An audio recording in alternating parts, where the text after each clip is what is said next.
Hello friends, once again welcome to my YouTube channel.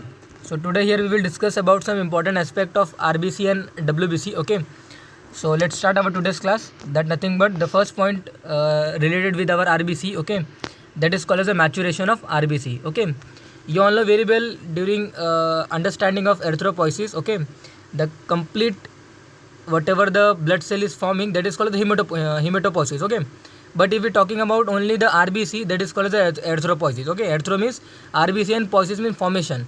So during the formation of RBC there are number of stages. Okay, pro-erythroblast stage, early normoblast stage, intermediate normoblast, then late normoblast, then after that reticulocytes, and then after that mature RBC form होता है. Okay, तो for the maturation purpose RBC की जो diameter होती है, okay, first of all RBC is E nucleated, you means without nucleated. Okay, उसके पास कोई nucleus या फिर कोई क्रोमेटिन मटेरियल वगैरह नहीं होता है. ओके, तो RBC is E nucleated, but initially जो रहता है आरबीसी के अंदर they have their organelles, they have their particularly nucleus material. Okay, तो मैचुरेशन में क्या होता है दैट इनिशियली मैंने आपको जैसे बताया कि न्यूक्लियस एंड साइटोप्लाज्म रहता है. अलॉन्ग विद दैट जो आरबीसी, जो इमैच्योर जो आरबीसी रहता है, जो प्रो एर्थ्रोब्लास्ट जो स्टेज है, okay, from the first stage of our erythropoiesis. Okay, तो उस स्टेज में क्या होता है, diameter of particular immature RBC, उसका जो डायमीटर रहता है ना अप्रोक्सीमेटली 20 माइक्रोमीटर रहता है. ओके, यानी कि comparatively with mature that is around 8 to 10 micrometre is comparatively double. Okay, तो डबल डायमीटर रहता है आरबीसी का. और मैच्योरेशन में क्या होता है, diameter is goes on decreasing. Okay, तो पर्टिकुलरली मैच्योरेशन में क्या क्या हमें देखने को मिलता है आरबीसी में, पर्टिकुलरली आरबीसी के न्यूक्लियस, आरबीसी के आरबीसी का जो क्रोमेटिन मटेरियल है वो सभी लॉस हो जाते हैं. ओके, जितने भी ऑर्गेनेलिज है सब वो लॉस हो जाते हैं. डायमीटर वो पर्टिकुलरली जो रहता है ज़्यादा वो कम हो जाता है. Okay, that is nothing but the maturation of RBC. तो in that same way for the maturation purpose और maturation purpose point of view we needed two important constitute. Okay, that is nothing but vitamin B12 and folic acid. Vitamin B12 अगर proper तरीके से हमारे diet से अगर absorb होकर अगर blood में आया है, you all know very well कि for the proper absorption of vitamin B12 there is need of intrinsic cofactor. Okay, तो intrinsic factor is needed for the absorption of vitamin B12 and that is secreted by our stomach. Okay, peptic cell secretes the HCl along with that intrinsic factor, and that intrinsic factor is responsible for the absorption of vitamin B12. Okay, तो improper secretion of intrinsic factor, there is a chances of vitamin B12 is not absorbed through our diet. Okay, so ultimately if proper vitamin B12 is properly absorbed, okay, in our blood, and if folic acid is proper, okay, in our blood, then ultimately maturation of जो RBC होता है ना that will be proper. Okay, how, let's C.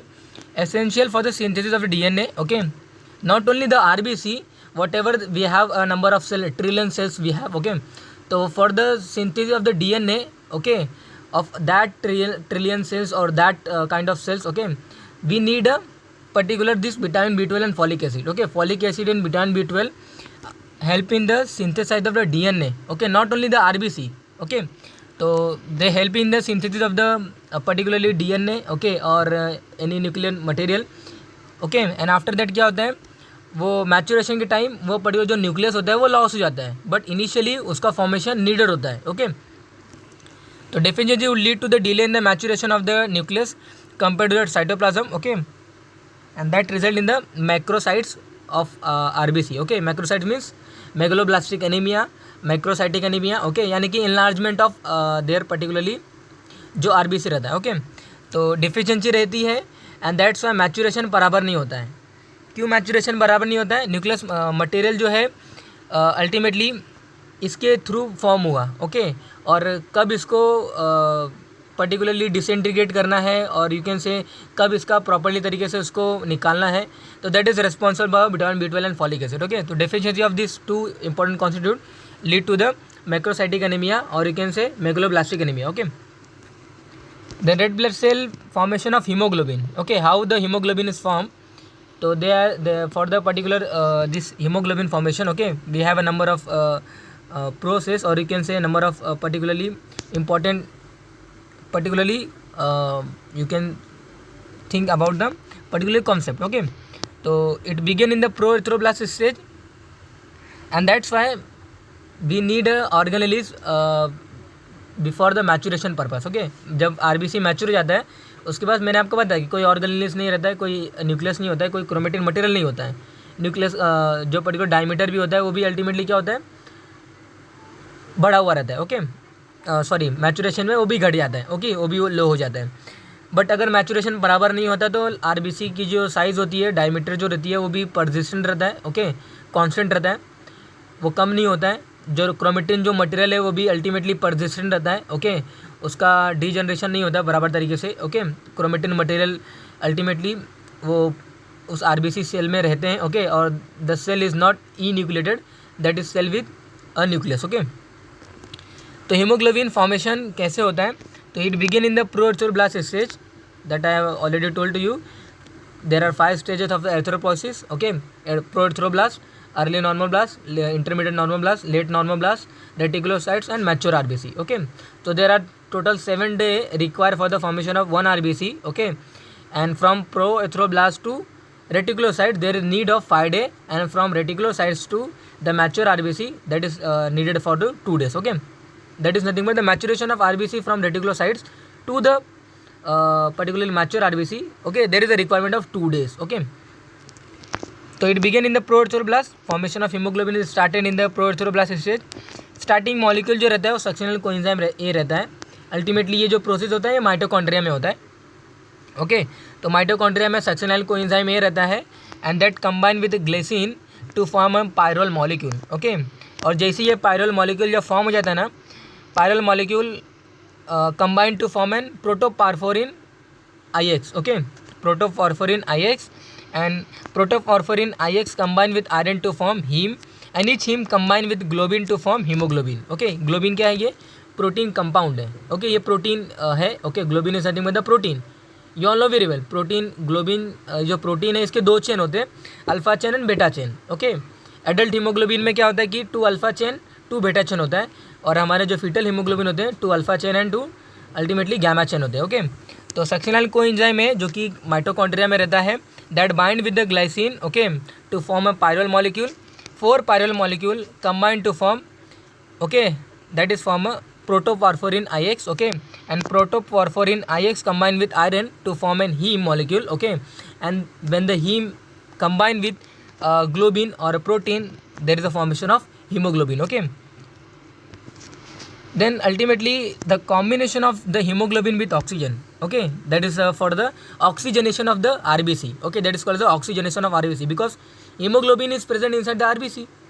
Okay, and when as soon as RBC is matured, the hemoglobin का जो concentration होता है ना वो हमारे RBC में ऑलरेडी मेंटेन हो जाता है. ओके, तो ऑक्सीजनेशन ऑफ RBC, और you can say whatever the oxygenation is happening to all kind of cells. Okay, that is done by our RBC only. Okay, because RBC के अंदर ही क्या रहता है, हीमोग्लोबिन रहता है, and haemoglobin carries the oxygen. Okay, तो combination of haemoglobin with oxygen, that is nothing but oxygen bind loosely with coordination binds of the iron atom. Okay, जो भी आयरन आइटम हीम कंपाउंड में या फिर haemoglobin में जो लगे हुए iron compound, they bind with the oxygen. Okay, तो अल्टीमेटली ये जो पर्टिकुलर जो बॉन्डिंग हो रहा है, जो कोऑर्डिनेशन जो बॉन्ड बन रहा है between iron and particularly oxygen के बीच में, okay, that is of reversible. Okay, not irreversible, that is of reversible.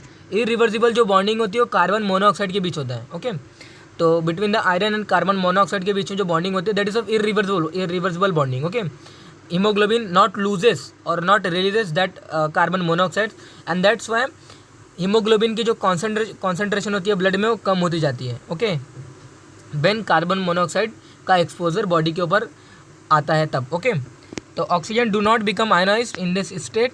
So what you have to remember, it is an unstable form of hemoglobin where hemoglobin combined with an oxygen form an oxyhemoglobin, and this hemoglobin carry inside the RBC. Okay, and ultimately they reach up to the lungs. Okay, and during the alveolar surface, okay, there is the exchange of gases taking place, and at that time hemoglobin releases or hemoglobin ultimately loses their oxygen. Okay, and hemoglobin again freebie. Okay, तो reversible unstable form of compound of haemoglobin. Okay, तो ये देखिए first of all transport and storage of iron. Okay, तो iron ultimately ये आपने ingest किया कोई food या फिर आयरन कंज्यूमिंग आयरन कंटेनिंग कोई फूड अगर आपने if you have suppose consume an iron containing compound food. Okay, तो iron does not absorb directly inside our intestine. Okay, so for the digestion of iron, or you can say for the absorption of iron, okay, there is need of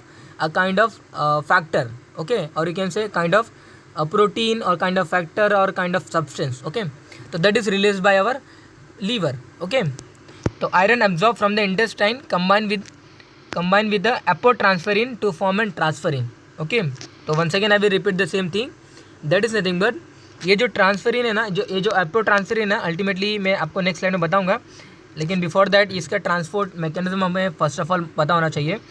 तो जो एपोट्रांसफेरिन है ना, ये liver secret करता है bile के अंदर, और अल्टीमेटली जब बाइल ये जो हमारे इंटेस्टाइन में जाता है along with our food, okay, तो वहाँ पे क्या करता है ये iron ultimately absorb from the intestine combine with, first of all हम मैकेनिज्म देख लेते हैं, otherwise you will confuse. Okay, तो absorption of iron from the GIT, ये देखिए liver ultimately secretes the apotransferrin to the bile. Okay, bile में apotransferrin जो ये प्रोटीन है अल्टीमेटली ये लीवर सीक्रेट करता है। Okay, in the duodenum apotransferrin, you all know very well कि ड्यूडेनम में क्या होता है, जो बाइल जूस जो सीक्रेट करके जो गॉल ब्लैडर में जो रखा हुआ है during the digestion process. Okay, when as soon as person consume a food, okay, और जैसे ही वो फूड इंटेस्टाइन या फिर ड्यूडेनम में पहुँचता है, वहाँ पे जो गॉल ब्लैडर में जो पर्टिकुलरली जो बिलिरुबिन स्टोर करके रखा हुआ है, वो इमीडिएटली क्या होता है ड्यूडेनम या फिर intestine of part of the intestine, वहाँ पे वो क्या होता है पहुँचता है। ओके, डक्ट की ओपनिंग हो जाती है कि अभी बिलिरुबिन भी आप आ जाओ। ओके, फूड आ गया है। Okay, don't wait for anything, food अभी आ गया है, आप भी आ जाओ। ओके, तो अल्टीमेटली उस पर्टिकुलर लीवर में उस पर्टिकुलर बाइल जूस में लीवर ऑलरेडी एपोट्रांसफेरिन या प्रोटीन सीक्रेट करके भेजा हुआ रहता है उस पर्टिकुलर बाइल में। होता क्या है कि apotransferrin bind with free iron. Okay, जो भी कुछ डाइट से आपने जो भी कुछ अपने डाइट में आयरन अगर रहेगा, ओके, तो वो आयरन अल्टीमेटली एपोट्रांसफेरिन के साथ क्या होता है बाइंड हो जाता है। ओके, और immediately that convert into the transferrin. Okay, तो apotransferrin bind with free iron whatever you have consume, okay, and convert into the transferrin. Okay, apotransferrin से ट्रांसफेरिन में कन्वर्ट होता है। Transferrin bind to the receptor in the membrane of the intestinal epithelial cell. Okay, तो transferrin binds the receptor, कहाँ पे वो binds करता है, receptor present over the intestinal, okay, intestinal layer.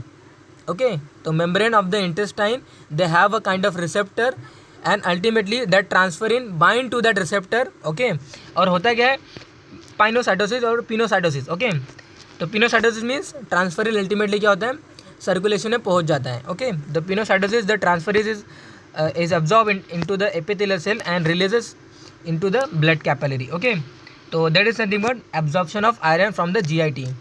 Now transport हो गया, अभी GIT में एब्जॉर्ब होने के बाद अभी हमारा iron in the form of transferrin, okay, वो पहुंच गया हमारे लीवर में। ओके, तो iron absorbed from the intestine combined with apotransferrin to form a transferrin. Okay, transferrin carry the iron to the cell. In the cell cytoplasm, iron combined with the apoferritin. Okay, तो iron जो भी absorb हुआ है transferrin ultimately इसको carry करता है cell, हर एक cell के पास वो ऐसे नंबर ऑफ ट्रांसफेरिन होंगे। ओके, यानी कि ट्रांसफेरिन क्या है, ये पर्टिकुलरली एपोट्रांसफेरिन का कन्वर्जन किया हुआ एक भाग है। ओके, एक पार्ट है। ओके, तो apotransferrin ultimately it is a transferrin it is a converging particularly convert form of apotransferrin. Okay, तो उस कन्वर्ट फॉर्म ऑफ एपोट्रांसफेरिन कैसे हुआ after the binding with iron, तो transferrin bind with haemoglobin. Okay, यानी कि transferrin के पास haemoglobin है और वो क्या करता है ट्रांसफेरिन अल्टीमेटली हीमोग्लोबिन को अपने साथ यहाँ से वहाँ उसको लेके जाता है एवरी सेल्स जो भी of body. Okay, it carry along with that iron. Okay, तो in the cell cytoplasm ultimately iron जब पहुँचता है वहाँ पे क्या होता है एक particularly apoferritin. Okay, apoferritin again a kind of protein है। Okay, to form a ferritin.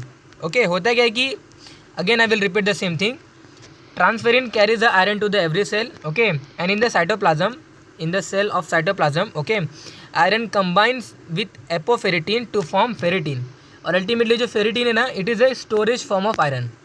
Okay, when in excess stored as insoluble hemosiderin. Okay, there are two important concepts you have to remember.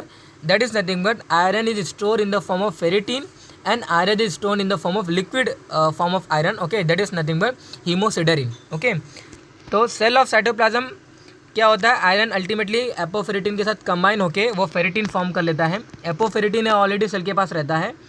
Okay, they are waiting for iron. Okay, as soon as iron particularly जब ज़्यादा quantity में रहता है cell के पास, तो utilise होने के साथ साथ ओके वो रिमेनिंग जो एक्स्ट्रा है एपोफेरेटिन के साथ वो कंबाइन होके फेरेटिन बनाता है. ओके, और जब फेरेटिन भी एक्सेस क्वांटिटी में जब बन जाता है तो वहाँ पे इनसेल्युबल हीमोसिडेरिन अल्टीमेटली ये कंबाइन फॉर्म होता है. ओके, यानी कि ये पर्टिकुलरली फॉर्म होता है. ओके, तो when needed the ferritin storage pool is transported as a transferrin. Okay, तो जब उसकी नीड होती है अगेन वो ट्रांसफेरिन में कन्वर्ट हो जाता है.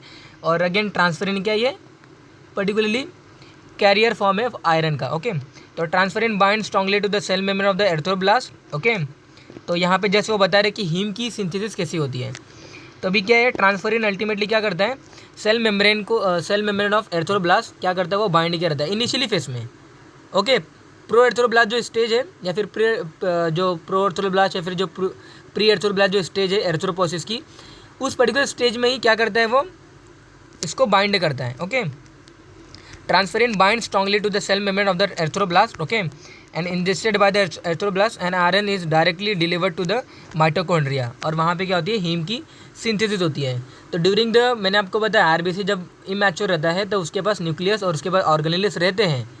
Okay, why that organelles is present initially, because उसका जो डिग्रेडेशन है और उसका जो यू कैन से डीजनरेशन है वो होना ज़रूरी है for their maturation purpose. Okay, initially होना क्यों ज़रूरी है, क्योंकि जो ट्रांसफेरिन जो आयरन को जो कैरी करके लाएगा for the purpose of the haem synthesis, that RBC should have their mitochondria. Okay, क्योंकि माइटोकॉन्ड्रिया में ही हीम की सिंथेसिस होगी. ओके, एंड अल्टीमेटली हीम जब सिंथेसाइज हो जाएगा, haem will ultimately combine with globin and ultimately there is the formation of haemoglobin. Okay, तो transferrin bind strongly to the cell membrane of the erythroblast and ingested by the erythroblast and iron is directly delivered to the mitochondria and there is a formation of heme synthesis. Okay, तो ये मैंने आपको बता ही दिया. Then iron regulation किस प्रकार होता है, तो through altering the rate of absorption. Okay, altering the rate of absorption there is iron get regulated. Then all the apoferritin in the storage area are filled up with the iron, the rate of GIT absorption slow down. Okay, increase in the absorption occur with the iron depletion. तो absorption enhancement हो जाएगा when the iron get deplete. Okay, life span and destruction of RBC ultimately ये देखिए 120 day की span होती है RBC की.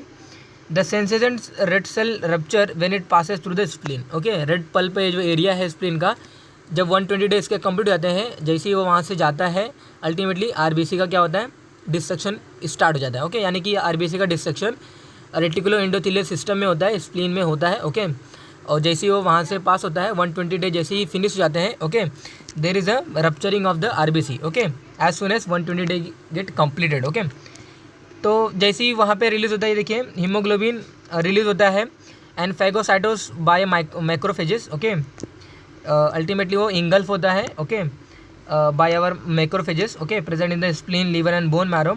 The iron is release back into the blood and recycled again for the purpose of the heme synthesis. Okay, and porphyrin convert into the bilirubin. Okay, तो what you have to remember, जैसे ही RBC का rupture होता है, जैसे ही RBC का disintegration होता है. Okay, तो वहाँ पे क्या होता है, स्प्लीन में ये प्रोसेस हो रही है, रेटिकुलो एंडोथेलियल सिस्टम में हो रहा है. ओके, तो हीमोग्लोबिन रिलीज होता है. ग्लोबिन पार्ट है या प्रोटीन पार्ट है, वो फर्दर यूज़ के लिए चला जाएगा, लेकिन haemoglobin ultimately convert into the haem and globin. Okay, तो ग्लोबिन अल्टीमेटली रिसाइकल्ड, और जो हीम पार्ट है, ओके, उस हीम में से जो आयरन है वो भी अल्टीमेटली रीयूज़ हो जाएगा.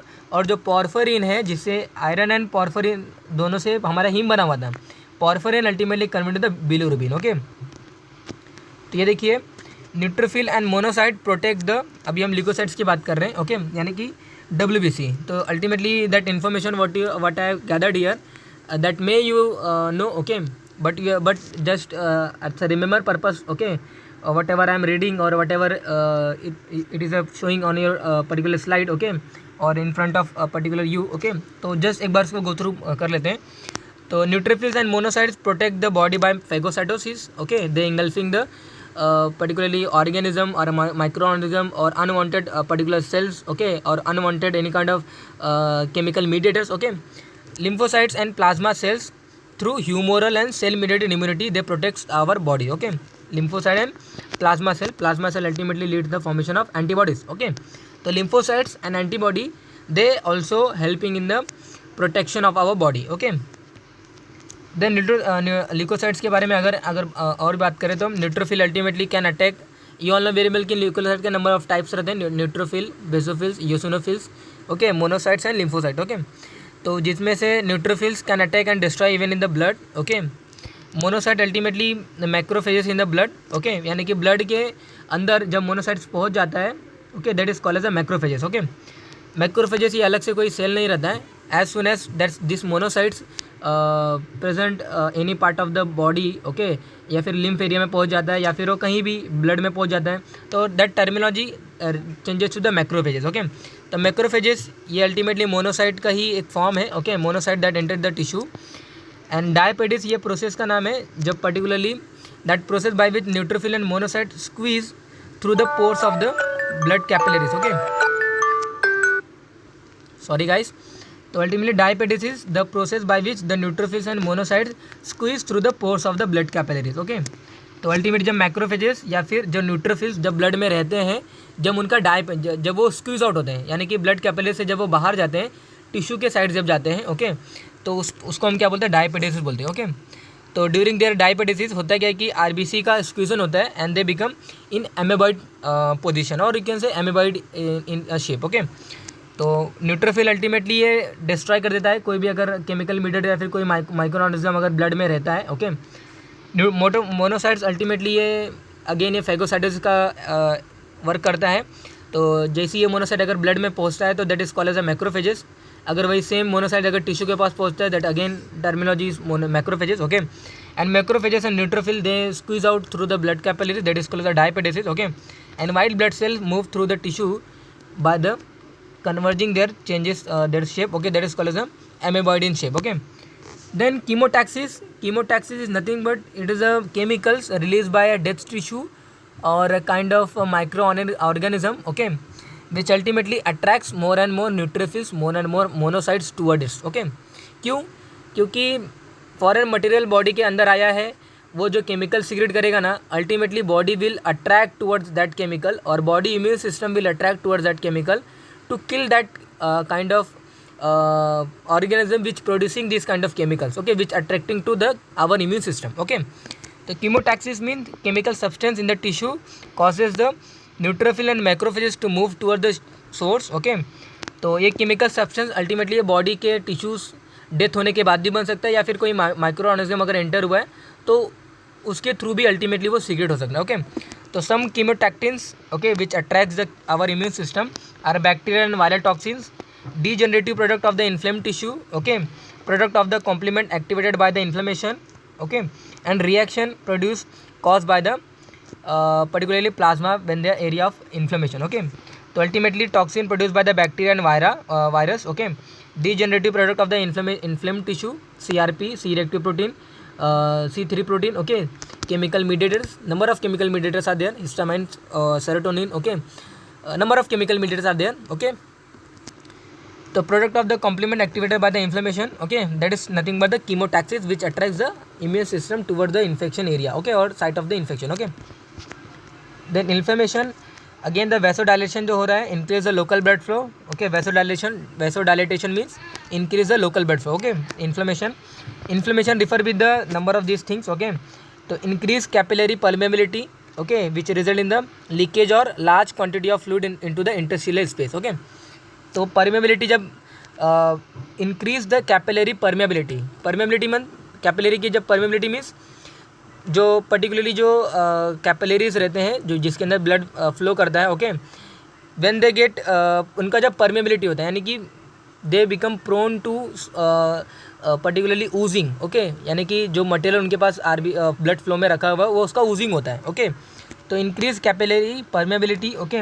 कोगुलेशन मीन्स फाइब्रिनोजन जो भी मटेरियल फॉर्म करता है, ओके। प्लेटलेट का वहाँ पे एडेरेंस होता है, अल्टीमेटली फाइब्रिन एक नेटवर्क बनती है, okay. That is called coagulation.